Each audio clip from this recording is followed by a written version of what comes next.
Welcome to the Global Gaming Business Podcast, the industry's first and longest running podcast, now in our 16th year. I'm Roger Gross, the publisher of GGB, and this week we sit down with Sarah Robertson, the Vice President of Sales for Kambi, on how our company is growing in the U.S. and why so many leading sports betting operators are partners. This week's program is brought to you by Kambi Gaming. Later in the show, we'll talk about two Kambi slot series ranked top-grossing premium lease games by Eilers and Krychek. Welcome to the Global Gaming Business Podcast. Our guest today is Sarah Robertson, the Vice President of Sales for Kambi. Sarah, thanks for joining us today. It's great to see you. Yeah, really, thanks for having me. I'm very excited to be in Vegas after some time. Absolutely. Well, everybody's great to be here now. We get together finally, and it's just a great thing to see people again. It really is. So, first of all, congratulations on being named one of the 40 under 40, the emerging leaders of gaming. We've been following your career, since you've been with Kambi, and now you've done a great job. So it's really an honor for us to be able to give you that award. It's an honor to be nominated for the award. So thank you very much. Great. So let's start. We're going to talk about some of your background and. Sure. And then we'll move on to some Kambi stuff. But let's start with what kind of education you had and where you went to school. Yeah, so I'm Canadian. I live in London now. I moved over to London when I joined Kambi. But my background is in business. I did a undergraduate degree from the University of New Brunswick on the East Coast and a graduate degree from McGill in Montreal. Okay.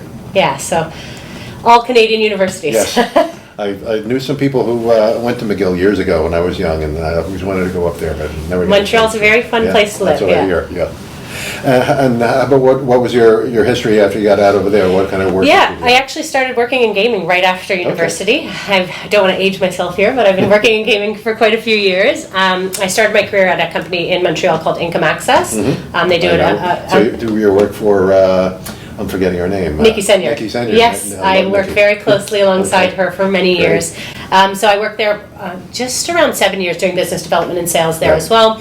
Obviously, with affiliate technology, you get a really great overview of the full ecosystem. So understood that I wanted to continue to work in gaming. And ultimately, Income Access was acquired by PaySafe Group. So I stayed on and worked a little bit across both Income Access PaySafe Group for a little while.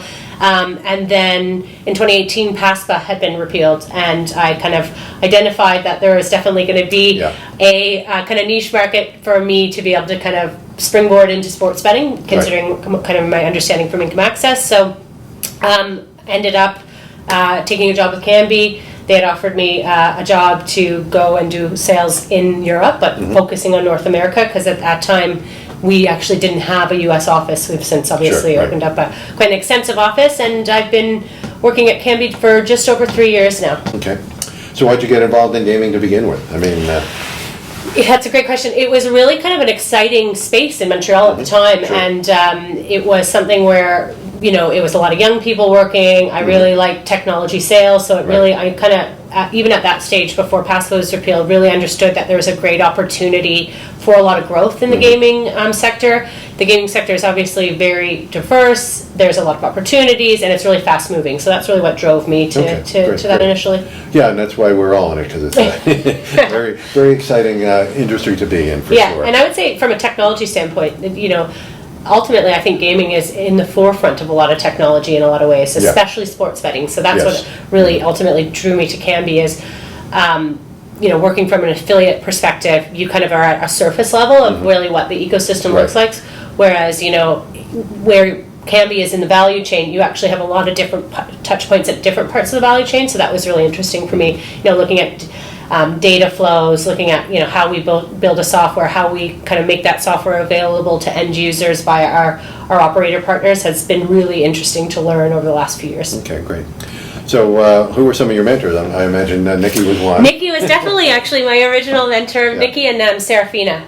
Serafina Gabriel, who also works at Income Access and PaySafe now. They were both two kind of big women in gaming that were really, really instrumental in my development at Income Access, and I think really actually gave me a lot of the tools to help me succeed as kind of a business development executive in gaming as a woman. So I would say those are two great influences. But then ultimately, working at Kambi, I've worked really closely with our executive at Kambi and working very closely with our our kind of core executive group, and our EVP of business functions, Cecilia, is probably one of my kind of current mentors, because again, she's a really great influence to see where you can take your career from an executive level in gaming. So great. That's great to hear that so many women have really guided you to this career, because it's they're becoming such an important part of the industry, and we're trying to recognize them, and so glad that you can bring that up for sure.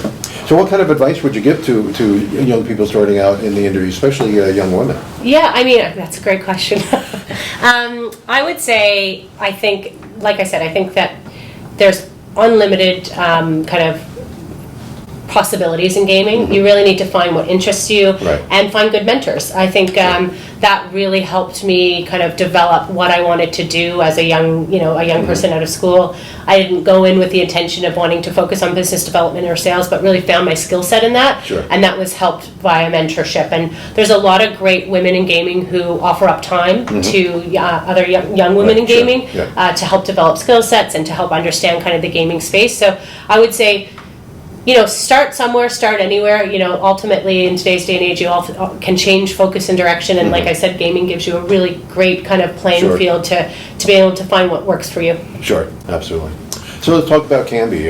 Kambi has some great partnerships with some of the U.S. sports books. There's been quite a... how many do you have now, like 20 or 30? Yeah, I think we have just around 30 partnerships that we maintain, and I think a large portion of our business now comes from the North American market. That's really the core focus of a lot of our business now is focused on North America, obviously up to the last 3 years in the U.S., but then now also looking at Canada as a market as Ontario opens up. And I would say we've, over the last 3 years, built out our team in the U.S. We have quite a large office. It's our fastest growing office in Philadelphia. And we've got kind of a small sales team located in the U.S. as well. So I think the next few years are going to prove to be very exciting. We're seeing a huge plethora of new states legalizing all at once. So it's it's almost a kind of keep up to pace at this stage. And ultimately, we're experiencing a lot of great partnerships that are moving multi-state and are continuing to enter into new states. So we'll continue to support those partners as they grow throughout the U.S. Sure. So I know Kambi's got a lot of different products, and you can do everything from soup to nuts with your partners. But give me some of the breakdown of the different products that people have really been recognizing that has some excellence with Kambi. Yeah. So we are kind of a little unique in the market in that we give our operator partners an end-to-end solution, and we basically package that solution up and then make it available via mobile applications, web applications, and in kind of the terminals that you see in casinos or in other gaming venues. What we do in that service that we offer is kind of, like I said, end-to-end. So it's all the way from odds compiling, actually setting the lines and doing all the pricing. We do all the risk management, but customized risk management so that we offer unique solutions to our partners. We do all of the, like I said, the technical sports book, so the engine that sits below the surface that people don't realize is a very complex piece of technology when you think about the level of data that flows through a sports book that's very extensive.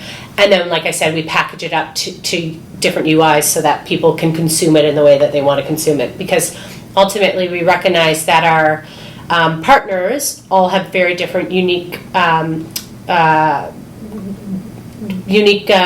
strategy, right? So they're looking at how do we create a differentiated experience across kind of UI and UX, or with pricing, or with kind of anything, and how they want to drive their strategy to be, different from their competitors. So we've really spent a lot of time and effort over the last several years to make sure that we allow that big flexibility on differentiation, and that's something that we'll continue to focus on as we build out our product. And I think the main thing that we're really talking about or shouting about this year at G2E is we've spent a lot of time over the last little while developing what we're calling game parlays. So that's the ability to create in-event combinations or combine bets within an event. And we've just released that for NFL, and it's proving to be a really, really popular product. And I think what differentiates that maybe from some of the other kind of similar products on the market currently is that we've built this from the ground up in our technology.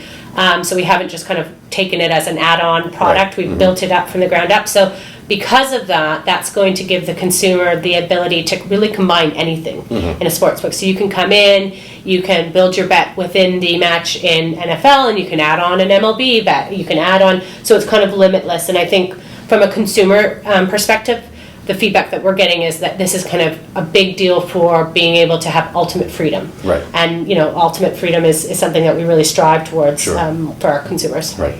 So I've always wondered, like if you have a regional sports book that, let's say, well, you were talking about Philadelphia, say one of your Philadelphia clients, I know you got a couple of the casinos there. Yep. How do you balance when somebody comes in when people come in with a lot of money betting on the Eagles? I know, the idea of a sports book is you want to, balance the risk there. So, I mean, do the odds go down or up? Ultimately, we let the books balance themselves, and we give the true probability of the odds, and then we manage the risk through our risk management solution. So that's really then up to the operator what they want that liability to look like. Right. So it's really kind of a on operator basis in that instance. So they make the decision, not you. Okay. Yeah, and that makes sense for sure. Since September, 2 high-performing Konami slot series have ranked in Ilo's and Krychek's list of top-performing parent games / premium leased. Both All Aboard and Ocean Spin have demonstrated consistently strong results, and both are available now on Dimension 49J, awarded first place for Best Slot Product in this year's GGB Gaming and Technology Awards. Learn more by visiting KonamiGaming.com/premiums. So, you've also, Kambi started in Europe, obviously, but I think I asked your CEO this question when I interviewed him a couple of years ago, is what do you know about baseball? Yeah, well, interestingly, I mean, I think we get that question quite a bit. Right. We are a global sports betting supplier, and ultimately what's actually become really fruitful in being a global supplier is that different sports are popular in different territories. And what Kambi's been able to do, coming from a European background, coming from an Australian background, coming from all the different geos that we service, which are very, very, very many and very diverse, that's actually allowed us to build a really great long tail offering. So it's not about just the breadth of market. So yes, we offer all the different sports, but then it's the depth of those markets. So all the different unique specials, the instants, the player props, all of the things that our in-house team are able to develop and trade is what really gives us a competitive advantage. And I think now, we've built out a really capable team across U.S. sports. We've got a lot of them, the U.S. traders located in our Philly office. And I think, if anything, we're just going to continue to kind of strengthen our offering. Okay. So it's a very competitive market. I mean, Kambi's a great company. I think you're the 800-pound gorilla now, but there's a lot of other companies coming in right now with things like similar products. How do you stay competitive with that? And what does Kambi offer that some of these other companies can't offer? Yeah, I think for Kambi, what gives us a bit of a competitive advantage, I would say, is that we are a sports-only company. Okay. So we don't do iCasino, we don't do platform, we don't do payments, we really have a laser-focused vision, and it's for sports. And our sportsbook was actually developed by sportsbook enthusiasts. So our executives are all, sportsbook enthusiasts. So I think that gives us an advantage in that everything we do, all the way down to kind of product development and trading, it's always focused with the end consumer in mind. And I think that gives us that focus of let's get the best product to the market. And as you can see, there's a lot of consolidation happening right now in the space, and we see a lot of the B2B suppliers being now owned by B2C suppliers. And that to me muddies focus. Like, we are B2B only, we are focused on delivering a good product. We're not focusing on acquiring customers. We're not focusing on marketing our own name. We're focused on our operators and their end users, and I think that speaks for itself. Right, absolutely. Yeah, I've done stories in the last year on both Bally's and in Penn National and a couple of other companies that want to own their own technology now. Yes. But as you're saying, you're just focused on sports books and providing that best. Again, you don't worry about any of the other things. So is that why you think these companies should consider staying with you? Or yeah, exactly. I think we have a best of breed approach. A sports book, the sports book piece of the ecosystem is really difficult, and and complicated Sure. piece. And I think, we're seeing more and more companies through M&A taking on sportsbook as something in-house, and we're seeing a lot of them not succeed. I think given our tenure and given our experience, we'll continue to excel at sportsbook. And I think looking at, creating the best product for consumers, the model that Kambi offers really speaks for itself. Right, okay. So we're seeing a lot of tribes, investigating the sports betting market now, and it sounds like Kambi's a pretty good company for them to consider, obviously, with your focus on just sports. Yeah, I think, look, we have some tribal operators that we're currently working with. Mm-hmm. We're working with Seneca in New York, and we're working with Four Winds in Michigan. We really value the possibility for us to work with tribal operators, because I think in a lot of markets they are at the forefront of what they want to do in the gaming space. And ultimately what Kambi gives to our tribal partners is the ability to utilize the Kambi Sportsbook, maintain control of their customer database, leverage the brand names that they've cultivated in their markets, and that's really a lot of instances what tribes want. They want to have maximized profit to give back to their communities. They want to have their control of that database. They've built up these great databases through their land-based casino properties. They don't necessarily want to hand those over to someone to just own. So Kambi gives that kind of flexibility if they should choose to go that route. Okay. And I noticed there's a lot of First Nations in Canada getting into sports betting. Yes, so I think Canada is going to be a really exciting market. Obviously, we're very keenly watching as regulations move forward in Ontario, and we're keenly looking at what the other provinces will do. But I think Canada will continue to be kind of a focus for Kambi moving forward. And how about esports? That's a growing field as well, and I think that's part of the sports betting focus, I would imagine. Yeah, esports, we have a dedicated in-house team trading esports, so it's long been a focus of ours. And we've also just acquired an esports company called Abios, that's located in Sweden, where we hope to create synergies to really build out our esports offering, utilizing some of the kind of the developments that their teams are working on and their kind of knowledge around the trading of esports. So we think that acquisition is going to create a lot of synergies and allow us to be market leading in esports as well, because we do see that that's going to be a big focus moving forward. Sure. So how do you acquire your data on each sport event and each of the sports? Yeah, so we actually, as part of our service, we handle the data relationships, and what we do is we work with all of the large data providers, so the Sport Radars, the Geniuses, etc., and we obviously then basically contract on the behalf of our network operators and work with those to give a market-leading product. So we have a team that handles those relationships in-house, and that's built into the offering that we give to our operators, is that we handle those relationships for them, because as you can imagine, the data space right now is very fast-moving and very complex, so that's something that we've decided to build into part of our service. Okay. Responsible gaming, obviously that's part of every operator's. Is that something that you guys consider, or is that the operator's responsibility? That typically sits at the operator or platform level, but it's something that we help facilitate with all of the data-driven APIs that we give. So we give open source APIs to our operators. We have data warehouse integration so that they have all of the transactional data from the sports book to be able to ensure that they're running a responsible book and keeping the consumer in mind. So we have integrations that help support that. Okay, great. So what are your goals over the next few years? I really would hope to accelerate my career at Kambi. I'm really enjoying my time at Kambi, and I think, again, sports betting is just such a great fast-paced industry right now. I definitely want to stay laser-focused in this space. I think there's a lot of growth opportunities in Kambi across the next few years, so I'm really hoping to find my way and continue my path at Kambi. Great. Well, Sarah, thanks for joining us, and again, congratulations by being named one of the 40 under 40, and hopefully we'll be able to catch up again maybe at the next G2E. And hopefully we don't have to wait 2 years next time. Exactly, right. Well, thanks for joining us, and then for the viewers, thanks for joining us on the GGB Podcast.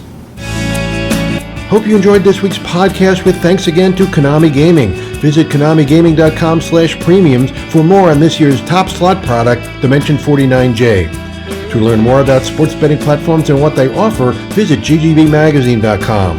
To get all the news of the gaming industry delivered to your desktop every Monday morning, visit ggvnews.com and enter the code GGB180 for a free subscription. Don't miss a single episode of the podcast. Subscribe on Spotify or Apple Podcasts. So we'll see you next time on the GGB Podcast.